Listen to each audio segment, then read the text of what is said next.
3장 8절에 보면 영의 직분이라는 그 직분이 있습니다.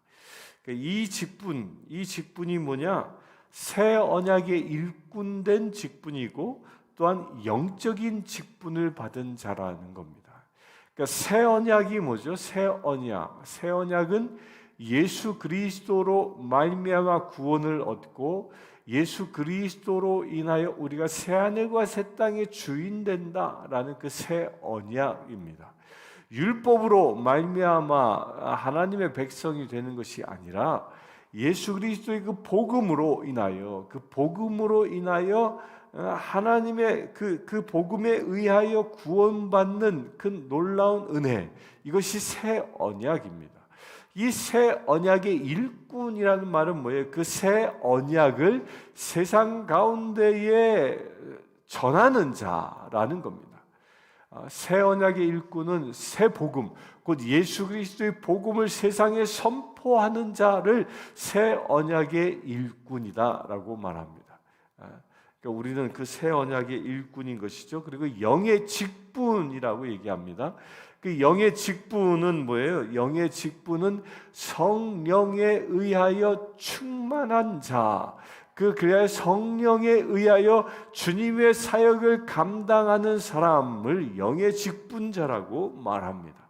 이 영의 직분은 우리 그리스도인의 정체성 중에 하나이죠. 그러니까 두 가지입니다.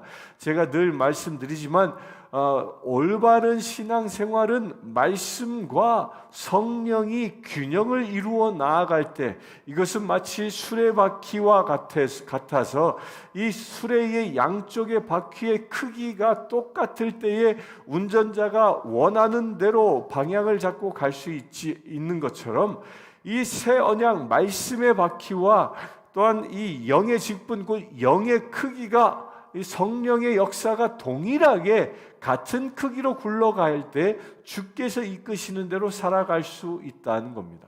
이 어느 한쪽 바퀴가 크거나 작으면 작은 쪽을 기준으로 뱅글뱅글 돌 수밖에 없는 것입니다. 그래서 균형을 맞춘다는 게 중요합니다. 곧 우리 이 직분을 받은 자는 하나님의 말씀, 그 새 언약과 성령의 능력을 동시에 갖고 사역하는 자라는 겁니다. 그 일을 위하여 직분을 하나님께서 우리에게 주셨다는 겁니다. 그렇게 직분을 받은 사람에게는 긍휼하심을 입은 대로 낙심하지 않고, 그러니까 직분을 받은 자는 하나님의 긍휼함 가운데 있다. 그러니까 하나님께서 늘 보살피시고 인도하시는 그 축복 가운데 있다라는 말이죠. 그러면서 이어서 얘기하기를 낙심하지 않는다. 긍휼 가운데 있는 자는 낙심하지 않는다라고 말하는데, 여기서 말하고 있는 낙심이라는 말은 무슨 뜻을 말하냐면 이 고린도서가 쓰여질 당시에는 2년에 한 번씩 지금 이제 뭐 폐막한 올림픽처럼 그런 올림픽과 같은 경기가 도시에서 열렸습니다. 이 도시에 그 올림픽이 열릴 때 이 올림픽 경기 중에 이 권투가 있었습니다. 권투가. 근데 이 권투의 이 권투 가운데에 이 모션이 뭐냐면 이게 그 가드를 이렇게 올리는 거죠. 가드를 이렇게 올리면서 이게 기본 자세입니다. 근데 복싱 선수가 이 가드를 올리는 거는 자신의 이 얼굴 앞면을 보호함과 동시에 가장 중요한 것은 이 턱을 보호하는 겁니다. 이 턱을. 그 권투 경기를 하는 거 보면 이 턱을 한 방 탁 맞으면 그냥 정신을 잃고 다운되는 것을 우리가 늘 보지 않습니까? 그래서 가드를 올려라. 이게 복싱 선수들이 이렇게 가리는 것은 이 자신의 턱을 보호하기 위해서입니다. 근데 여기서 낙심한다라는 말은 무슨 뜻이냐면, 이때 당시에 권투 선수들이 이 가드를 내렸다라는 말과 동일한 의미라는 겁니다. 그 낙심했다라는 말은 자신의 그 약점을 다 드러내고 포기해버렸다. 그래, 나 이제 포기했어. 한 대 때려. 이렇게 사단에게 자기를 다 내주는 것입니다. 그래서 사단이 가드가 내려온 그 상대 선수를 턱을 그냥 관통해서 펀치를 날려 그를 다운시켜버리는 이런 상황을 낙심이라는 말로 쓰고 있는 겁니다. 곧 이것은 뭐냐면 이 성령의 전신갑주 가운데에 믿음의 방패를, 날아오는 불화살을 막는 방패를 들어야 하는데 이것을 내려버리는 것과 동일한 것입니다. 그러니까 낙심이라는 것은 믿음의 방패를 내려놓는 것입니다. 내 마음의 모든 걸 다 내려놓음으로 인하여, 그러니까 하나님을 향한 그 믿음을 내려놓음으로 인하여 사단의 공격에 노출되는 행위, 이것이 낙심하는 행위라는 것입니다.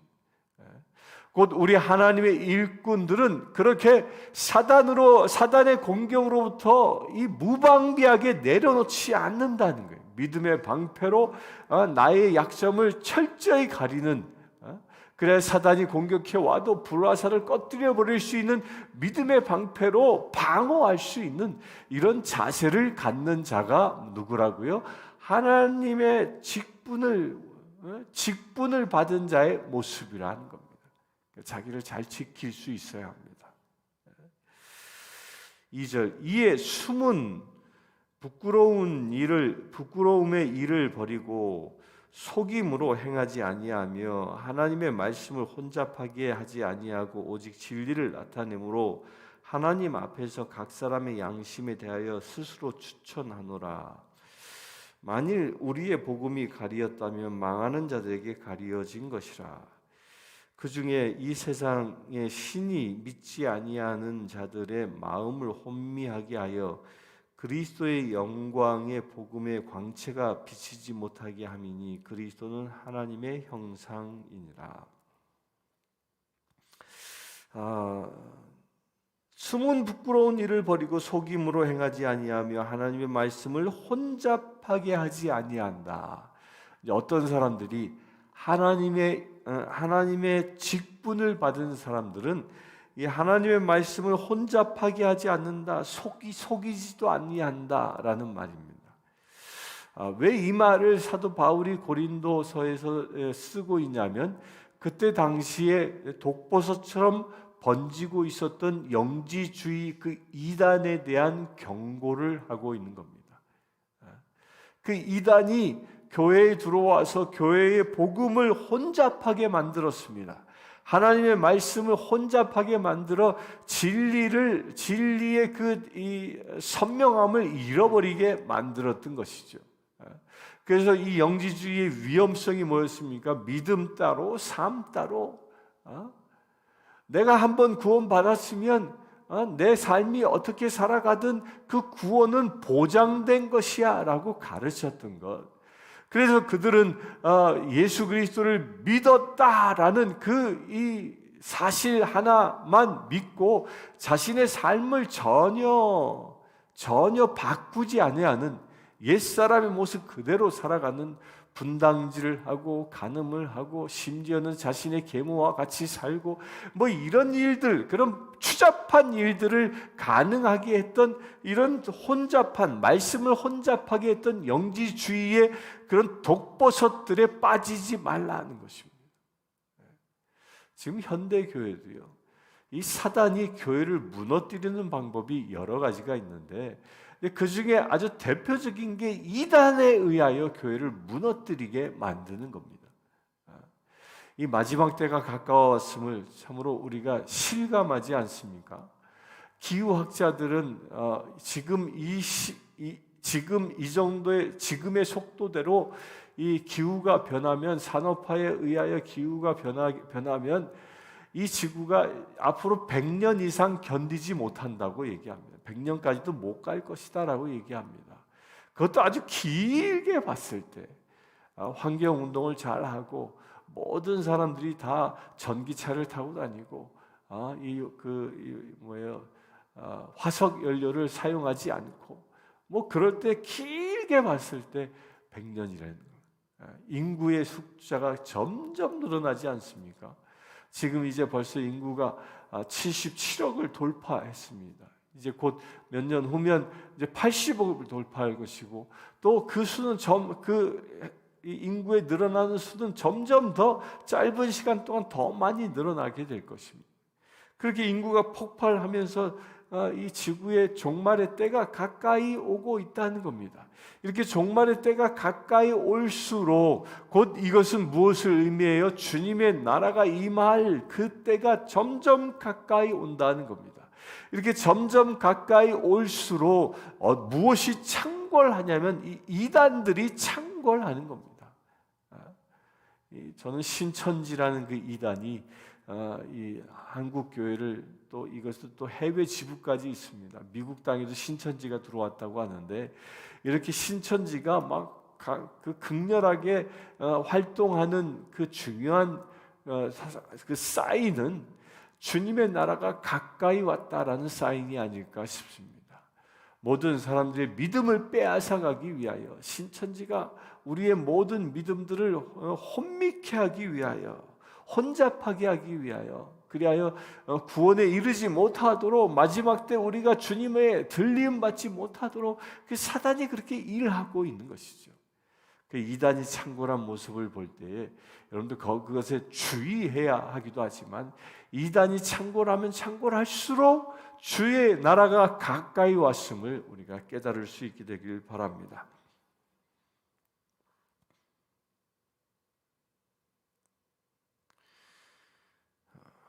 올바른 직분을 받은 자는 하나님의 말씀을 혼잡하게 하지 않습니다. 오직 진리를 나타내므로 하나님 앞에서 각 사람의 양심에 대해 스스로 추천하노라. 만일 우리의 복음이 가리었으면 망하는 자에게 가리어진 것이라. 이 세상의 신이 믿지 않은 자들의 마음을 혼미케 하여 그리스도의 영광의 복음을 광채가 비치지 못하게 함이니 그리스도는 하나님의 형상이라. 그러니까 이런 이단들 또 이 교회를 혼란케 하는 이 사단들은 무엇을 하지 못하게 한다? 그리스도의 광채가 세상 사람들에게 전해지지 못하게 한다는 겁니다. 이 말은 무슨 얘기입니까? 저와 여러분들과 같은 그리스도의 직분을, 교회의 직분을 받은 사람들로 하여금 하나님의 그 그리스도의 광채를 사라지게 만드는 겁니다. 빛을 사라지게 만들어 세상 사람들이 우리를 볼 때에 우리를 알아보지 못하도록, 무엇으로? 그리스도인으로 알아보지 못하도록 하는 것입니다. 그래서 교회 안에 분열이 일어나고 분당질이 일어나고 이단에 감염되어져 있는 그런 교회들은요, 예수님이 나타나지 않습니다. 그런 사람들이 세상에 나아가면 너나 잘 믿어 라는 소리를 듣게 하지, 저 사람을 보니까 예수님이 보여, 이런 소리가 나오지 않는다는 거예요. 왜? 그리스도의 광채를 잃어버렸기 때문입니다.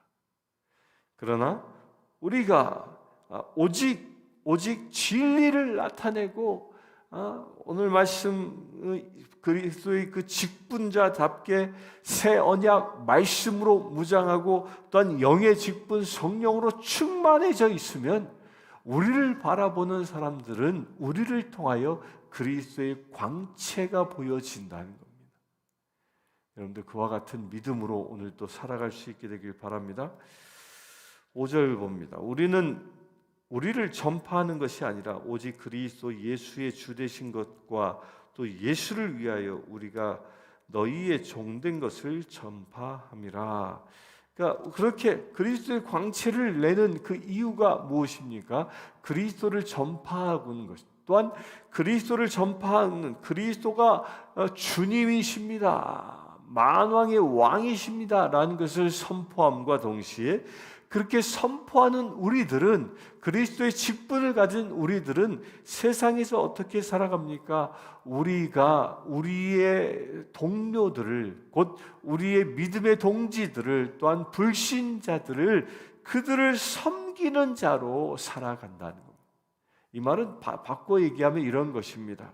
그리스도의 광채는 어디에서 나타나는 것이냐면 우리가 서로가 서로의 종으로 섬길 때에 그리스도의 광채가 나타난다는 겁니다.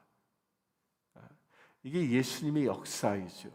예수님은 어떤 하늘의 큰 권능으로 내리 눌러서 권세를 사용하여 힘을, 완력을 사용하여 당신의 영광을 드러낸 것이 아니라 죄인의 발을 씻겨줌으로 인하여 당신의 영광을 드러낸 것처럼 우리가 서로가 서로의 종이 되어져 서로가 서로를 섬길 때에 주의 영광이 우리에게 나타나는 것입니다.